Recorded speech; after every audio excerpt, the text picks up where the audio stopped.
The crystal chandelier cast dancing shadows across the white tablecloth as my father raised his champagne flute for the third toast of the evening. The restaurant's hushed elegance, all mahogany panels and soft classical music, felt suffocating. This place cost more for one meal than most people spend on groceries in a month, but for my parents, Mark and Diane, it was just another stage for their favorite performance, worshipping their golden son. "To Leo," my father announced, his voice carrying across our secluded corner table, whose latest deal just broke every company record. The pride in his eyes was blinding as he gazed at my brother. 6 figures in commission from a single client. Absolutely remarkable. Leo leaned back in his chair with practiced nonchalance, but I could see the smugness radiating from every pore. At 28, he'd perfected the art of looking humble while basking in adoration. His designer suit probably cost more than my monthly housing allowance, but then again, our parents had been funding his lifestyle since college. And of course, my mother chimed in, her diamond bracelet catching the light as she gestured toward me. "We're also celebrating Sarah's little promotion at work." The word little hung in the air like a dismissive afterthought. I was supposedly the reason we were here tonight, but everyone knew whose celebration this really was. I took a sip of wine and felt the familiar weight of invisibility settle over my shoulders. 26 years old, and I was still the supporting actress in the Leo show. They had no idea that my little promotion had come with a security clearance so high that 3 senators didn't have access to the information I processed daily. They couldn't know, and their ignorance had become their comfortable excuse to diminish everything I accomplished. "So, Sarah," Leo said, leaning forward with that condescending smile I'd learned to hate, "what exactly does a senior administrative assistant do anyway? Besides make coffee and schedule meetings?" He chuckled at his own wit. "I mean, government work is so stable, predictable, safe." The word safe dripped with contempt. In Leo's world, anything that didn't involve aggressive sales tactics and flashy commission checks was beneath consideration. My mother nodded approvingly at his assessment.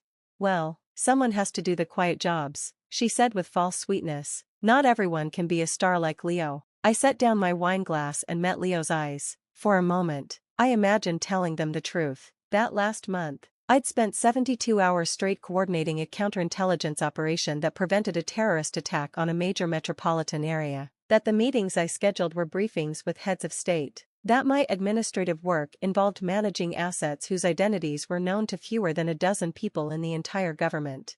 Instead, I said nothing. I'd learned long ago that silence was easier than fighting for recognition I'd never receive.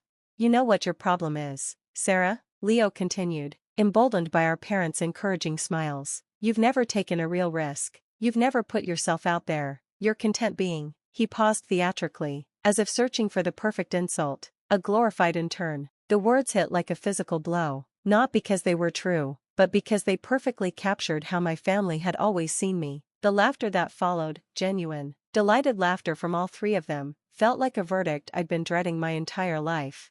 My father wiped tears of mirth from his eyes. "Oh, that's perfect. A glorified intern." He raised his glass again. "Here's to our little government worker. May she someday find the courage to dream bigger." They clinked glasses over my head as if I wasn't even there. In that moment, something crystalline and fragile inside my chest finally shattered, not with explosive anger, but with a quiet, decisive crack. I was done. Done pretending this was normal. Done accepting their diminished version of who I was.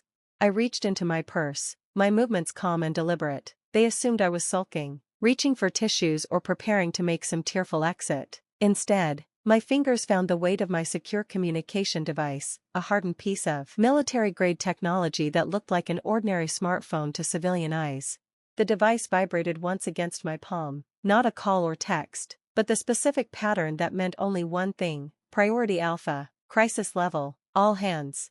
The emotional pain of moments before evaporated instantly, burned away by a surge of adrenaline that sharpened every sense. The hurt, confused daughter disappeared. The captain took control. I glanced at the encrypted message on the screen: asset compromised. Immediate extraction required. ETA to your location, 4 minutes. Leo was still chuckling about his glorified intern joke when I stood up. The abrupt motion cut him off mid-sentence, and all 3 faces turned toward me with expressions of mild irritation.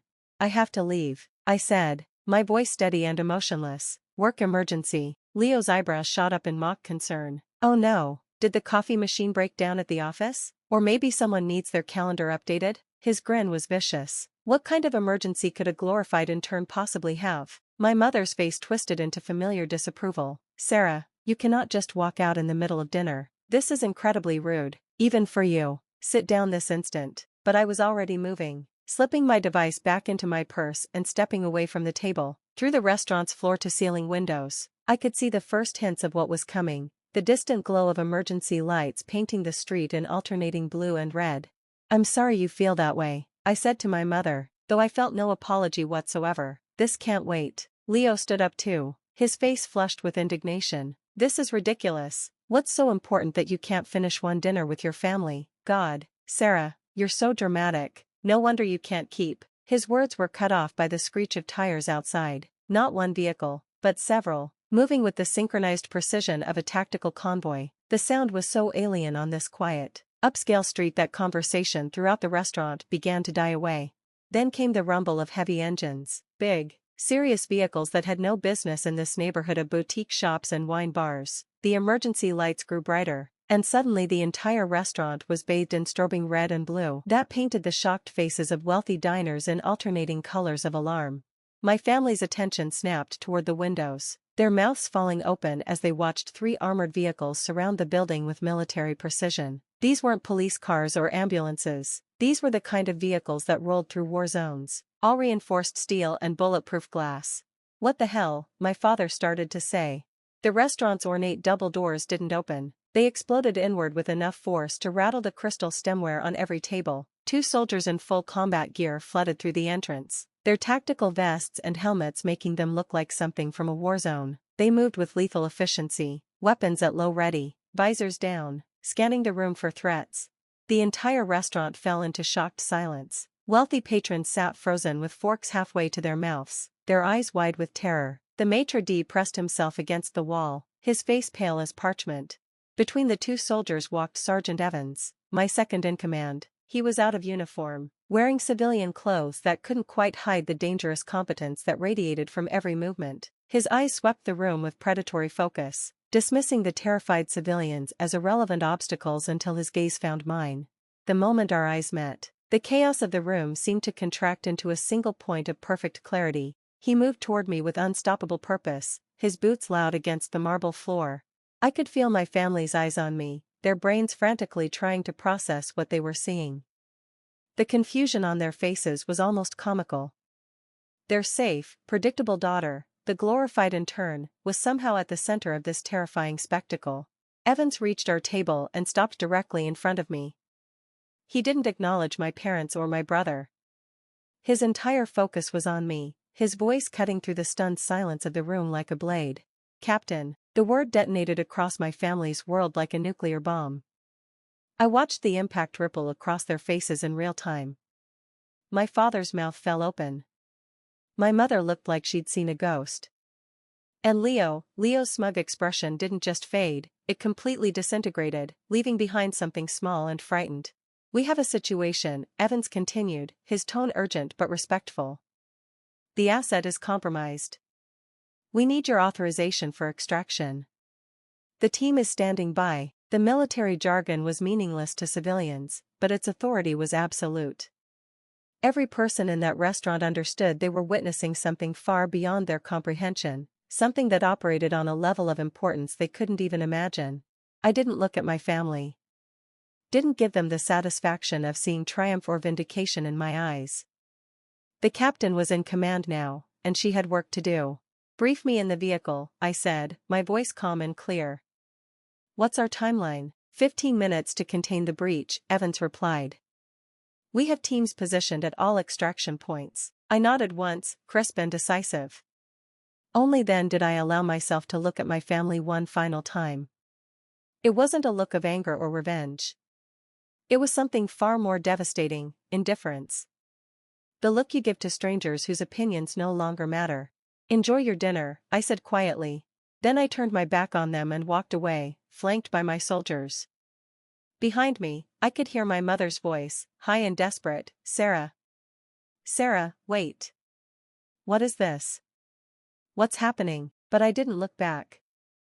There was nothing left to see. The heavy door of the lead-armored vehicle slammed shut behind me with a sound like a vault closing. The chaos of the restaurant, the panic, the stares, the ghosts of my family's shocked faces, was instantly sealed away. Inside, the air smelled of steel and electronics and the clean scent of weapon oil. This was my world. This was where I belonged. Evans handed me a tactical tablet, its screen glowing with real-time intelligence feeds. The petty drama of dinner felt like something from another lifetime, a story about a person I used to be. My mind was already processing threat assessments and coordinate systems, calculating response times and asset positions. The captain was home. Hours later, after the crisis was resolved and the objective secured, I finally looked at my personal phone. It was blazing with missed calls and voicemails, a digital storm of desperate confusion. I listened to the first message from my mother. "I cannot believe you embarrassed us like that. Do you have any idea how humiliating that was? What are we supposed to tell people? That our daughter is some kind of, what even are you?" Not once did she ask if I was safe. Not once did she express concern for my well-being. Only wounded pride and social embarrassment. Leo's texts were even more predictable. "What the hell was that show? You owe us an explanation. This family deserves to know what's going on." The arrogance was still there, the innate belief that even after everything he'd witnessed, I was somehow accountable to him. I held down the delete button until every message, every voicemail vanished into the digital void. Then I blocked their numbers and deleted their contacts. 6 months later, I sat in my apartment as dawn broke over the city. It wasn't large or fancy, but it was entirely mine, a fortress of solitude that reflected my true self. The walls were covered with topographical maps of regions I couldn't name to civilians. My bookshelves held volumes on strategy, history, and geopolitics. In the corner, my gear was laid out with military precision. Above my desk hung a single-framed commendation medal, awarded for the successful resolution of that night's crisis. It was a small piece of metal, but it carried more weight and meaning than all my family's hollow praise ever could. I never heard from them again, except for one stiff letter from my father weeks later. It contained no apology, no concern for my welfare, just a pathetic question about what they should tell people about my work. I read it once, folded it neatly, and dropped it in the trash. My cousin later told me that Leo had found a way to spin the story at parties, claiming his sister was a top-secret operative and leaning in conspiratorially to borrow some of my mystique. Still trying to use my life to make his own seem more interesting. I felt nothing but pity. My real family now is the team that trusts me with their lives. This morning, I stood before them in a secure briefing room, pointing to coordinates on a digital map. Their faces were focused, their attention absolute. They see me not as a disappointing daughter or forgotten sister, but as their captain. I gave my orders, and with a chorus of "Yes, ma'am," they moved to carry them out. This is my reality. This is my truth. My brother called me a glorified intern. He wasn't wrong about the glorified part, he just had no idea who was doing the glorifying. If you've ever had to build your own identity outside your family's expectations, drop a salute in the comments below. Your real squad is here, friends. What do you think of this story? Write your opinion in the comments. Would you like more stories? Don't forget to subscribe Revenge Radar and hit the bell button so you don't miss any videos. See you in next video.